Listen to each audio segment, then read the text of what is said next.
Voilà, et il y en a, comme vous le disiez Tanguy à l'instant, que pour ça, pour la réforme territoriale, les pro-conseil unique, ceux qui veulent la fusion. Et Mathieu Chanvillard nous a rejoint comme toutes les semaines, aujourd'hui vendredi, et je crois que ça vous a également inspiré, mon camarade. Bah oui, c'est le thème incontournable, Lionel, bonjour à tous. C'est vrai que c'est l'événement, c'est le truc du week-end. Hein. De toute façon, en Alsace, dès qu'une manifestation dépasse les 2000 personnes, ça suffit à en faire l'événement de l'année ou pas loin.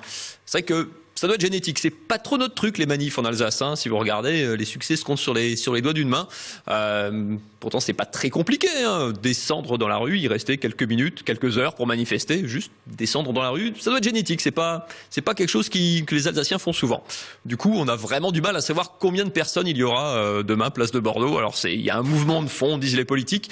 Mais c'est vrai que c'est particulier quand même, être appelé à descendre dans la rue, à se révolter, à manifester, être appelé à ça par l'UMP d'Alsace et la Chambre de commerce et d'industrie, entre autres, c'est un peu curieux comme sentiment. Hein. C'est un peu comme si Nicolas Hulot vous conseillait d'acheter une voiture à diesel, on ne sait pas trop comment le prendre.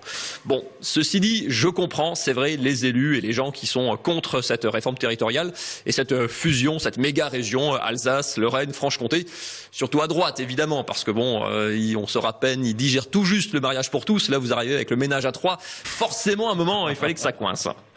Après, il faut reconnaître, c'est vrai, ça a été mal présenté, mal préparé cette réforme. Donc clairement, ça sent le truc un peu bâclé. Tout le monde l'a dit. Ça paraît évident. Genre c'est un sujet compliqué quand même, le redécoupage territorial. Moi, on me demande jamais mon avis, mais c'est vrai que là, quand même, pour le coup, je pense que ils ont pas fait les choses dans le bon ordre. Avant le découpage, moi, je voyais plutôt le coloriage. Enfin, mon fils en maternelle, c'est comme ça que ça se passe. Hein. C'est d'abord le coloriage, après le découpage, et puis ceux qui se débrouillent vraiment bien, ils passent au collage. Bon, après, chacun fait comme il veut, mais je pense que l'ordre était pas le bon. Parce que le problème du découpage, c'est que c'est dangereux. Les enfants, eux, ils prennent des ciseaux avec des bourrons. On fait plus attention, il y a moins de risques, il n'y a pas d'accident à l'école comme ça. Vous n'allez pas me dire qu'à l'Élysée ou à Matignon, ils n'ont pas de ciseaux à bourron. Enfin, je sais qu'on fait des économies, mais non, quand même, il faut un minimum de matériel. Et puis si on n'est pas sûr de son coup, je sais pas, on improvise, on fait avec ce qu'on a. Si on a peur de se couper, on met des gants, par exemple. Il faut toujours prendre des gants quand on fait une grande réforme. Mais bon, les leçons, elles sont jamais retenues. En même temps, si vous regardez bien un petit peu dans le passé, c'est pas vraiment étonnant qu'on en arrive là aujourd'hui. On a toujours été nuls en découpage et en frontières. Regardez les frontières de la France, il a fallu des siècles et des drames pour en arriver là. Et puis un petit peu plus loin, mais pas tant que ça, les Français et même les Anglais, on a toujours été nuls. Si vous regardez comment on a tracé les frontières au Moyen-Orient après la Première Guerre mondiale et puis en Afrique quelques années plus tard, n'importe quoi, hein, des grandes lignes droites, 1500 km comme ça, tout droit, sans tenir compte de rien. Et puis des peuples là coupés en deux, qui finissent coupés en deux, alors au sens figuré au départ et puis au sens propre quand ça se termine mal. Non, dans le fond, c'est un peu comme à l'école, on y revient toujours.